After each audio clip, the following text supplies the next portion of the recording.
యువత కావాలి నాకు, చీల్చి చెండాడే యువత కావాలి నాకు దేశం కోసం. అంటే ఎందుకు చెప్తున్నానంటే, సర్దార్ వల్లభాయ్ పటేల్ గారిని అడిగారంట.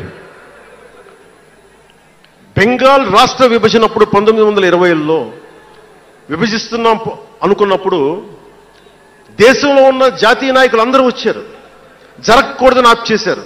అలాంటిది భారతదేశాన్ని పాకిస్తాన్గా భారత్గా విభజిస్తుంటే మీరు ఎందుకు చేయలేకపోయారు, ఆపలేకపోయారు? ఒక రాష్ట్రాన్ని ఆపగలిగినప్పుడు ఇది ఎందుకు ఆపలేకపోయారంటే, ఆయన అన్న మాటలు ఏంటంటే, మాకు వయసు అయిపోయింది, పెద్దవాళ్ళం అయిపోయాం, జైలులో నలిగిపోయాం, సరికొత్త యువరక్తాన్ని తయారు చేయలేకపోయాం, మాకు శక్తి సన్నగిల్లింది అని.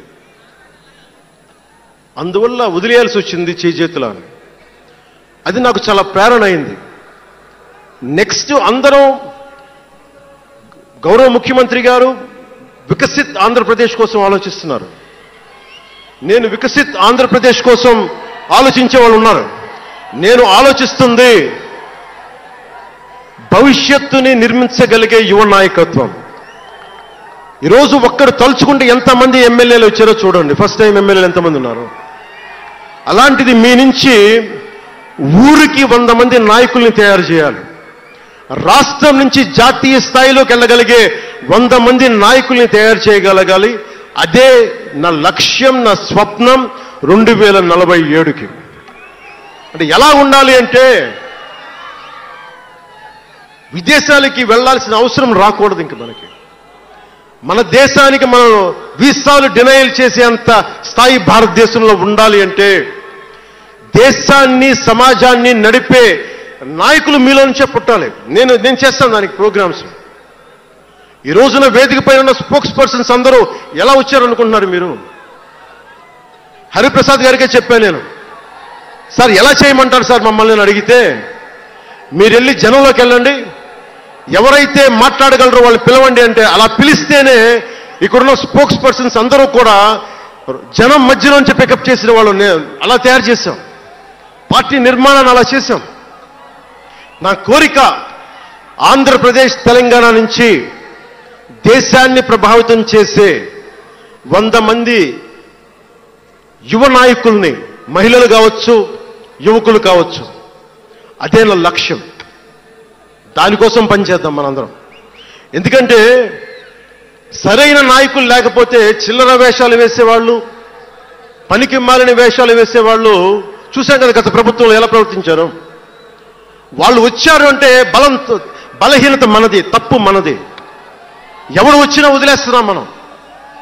అందుకని మీరందరూ దానికి సంసిద్ధం అవ్వండి.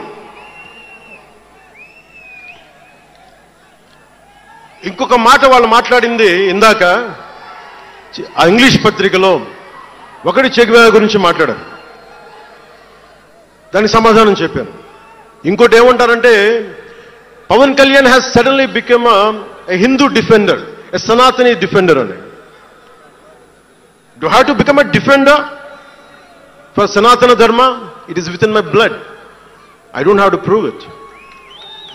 Today maybe you might be seeing it today. Always I had it in my blood. నేను 21 years లో కూడా 14 ఏళ్ల వయసు నుంచి, right from the age of 14 I was doing దీక్ష. 14 సంవత్సరాల నుంచి ఎప్పుడు అయ్యప్ప దీక్ష చేసేవాడిని. మొన్నే మా అన్నయ్య, మా నాగబాబు, మా అమ్మ, నేను ఒక ఫోటో చూపించారు ఎవరో. నేను కాషాయ బట్టలో ఉన్నా, మా అన్నయ్య, మా పెద్దన్నయ్య, మా చిన్నయ్య, మా పెద్దన్నయ్య, మా అమ్మ నవ్వుతూ ఉన్నారు. నేను ఈ ఫోటో ఎలా పెట్టానంటే, ఏంటి జీవితం, వైరాగ్యంతో ఉండేవాడు. అంటే నేను నా ధర్మం మీద నాకు అంత గౌరవం. సో నాకు మీరెవరూ కొత్తగా సర్టిఫికేట్లు ఇవ్వాల్సిన అవసరం లేదు, నేను మీకు ప్రూవ్ చేసుకోవాల్సిన అవసరం అంతకంటే లేదు. అంటే చిన్నప్పుడు ఎలా ఉండేయండి పరిస్థితులు, ఏదైనా మాట్లాడదాం వీళ్ళందరితో అంటే, సడన్ గా నువ్వు తిరుపతి లడ్డూలు కల్తీ అయిపోతే నువ్వు ఎర్ర బట్టలు వేసుకొని ఇవన్నీ మాట్లాడుతున్నావు అంటే, నేను చెప్పండి మీరు ఇప్పుడు దాకా 219 టెంపుల్స్, 219 టెంపుల్స్ అపవిత్రం చేస్తే, మన అంతర్వేది రథాన్ని తగలబెడితే, నేను వచ్చిండొచ్చు కదా. రామతీర్థంలో రామచంద్రుల వారి విగ్రహాన్ని తల నరికేస్తే నేను బయటకు వచ్చి గోల చేసి ఉండొచ్చు కదా. ఎందుకు స్టేట్మెంట్గా పరిమితం అయ్యాం? చిన్నప్పటి నుంచి మా ఇంట్లో రామనామ జపం ఉండేది.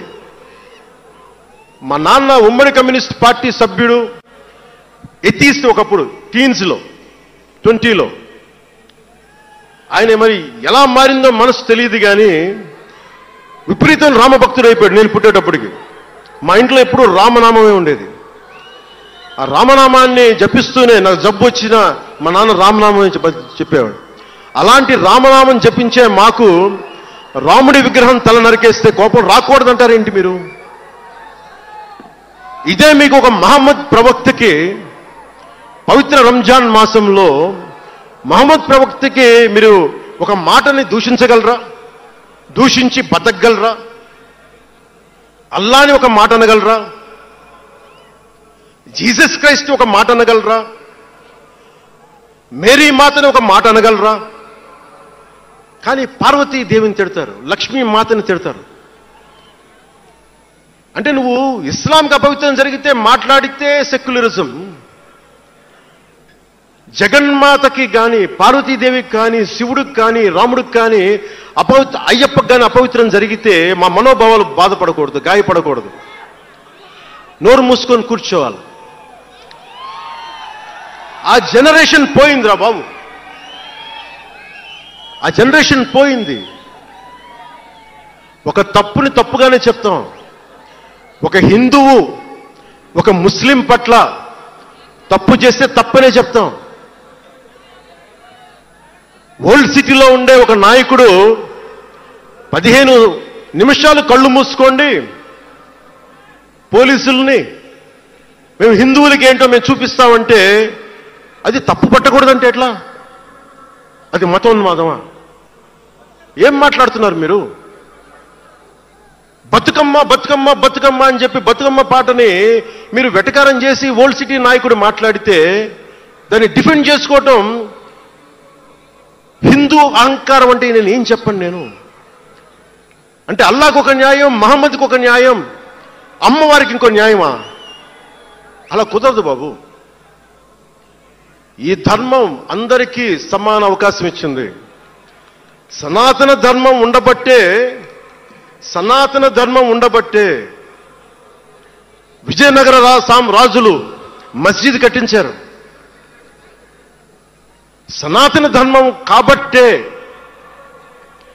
బంగ్లాదేశ్ని హిందువుల రక్తంతో తడిపి బంగ్లాదేశ్కి విముక్తి కలిగించాం. ఈ చరిత్ర తెలుసుకుంటే కదా. దేశ విభజన జరిగింది. మీరు ఎంతమందికి తెలుసు దేశ విభజన కష్టాలు? మీరు సినిమాలు నడుస్తారు, అక్కడ తాగిపోయారు మీరు. నేను అక్కడ తాగలా. నేను అమితాబ్కి ఫ్యాన్ని, నేను చిరంజీవి గారికి ఫ్యాన్ని, కానీ దేశానికి అంతకంటే పెద్ద ఫ్యాన్ నేను. అంటే మీరు మనందరికీ బాబాసాహెబ్ అంబేద్కర్ గారి గురించి తెలుసు. First law minister of Bharat. ఎక్కడికి వెళ్ళినా ఆయనకి 100 అడుగులో, తెలంగాణకి వెళ్ళినా ఆంధ్రాకి వెళ్ళినా 100 అడుగులు ఇంకా పైన విగ్రహం పెట్టి మనం ఆరాధిస్తాం. మీకు ఎవరికైనా తెలుసా? అంటే సనాతన ధర్మాన్ని తిడతా ఉంటారు. మీకు ఎవరికైనా తెలుసా? పాకిస్తాన్ ఫస్ట్ లా మినిస్టర్ దళిత కమ్యూనిటీకి చెందిన జోగేంద్రనాథ్ మండల్. ఆయన పేరు ఎప్పుడైనా విన్నారా? ఎంతమంది వినుంటారు? ఆయన ఏ పరిస్థితిలో చచ్చిపోయారో తెలుసా? ఆయన నేను భారతదేశాన్ని నమ్మను, పాకిస్తాన్ని నమ్ముతాను అంటే అంబేద్కర్ గారితో సహా చాలా మంది వద్దని చెప్పినా కానీ ఆయన పాకిస్తాన్కి వెళ్ళిపోయి దాన్ని బంగ్లాదేశ్లో చాలా హిందూ జిల్లాలు కలిపేసి ఆయన దళిత కులాల నుంచి వచ్చిన వ్యక్తి. అందరూ ఆయన మాటలు నమ్మి ఆయన సమాజం హిందువులందరూ ఉండిపోతే దేశ విభజన తర్వాత జరిగిన గొడవల్లో దాదాపు ఆయన కుటుంబంలో బంధువులందరినీ ఊచకోత కోసి చంపేశారు. పాకిస్తాన్ లా మినిస్టర్గా వెళ్ళిన వ్యక్తి భారతదేశ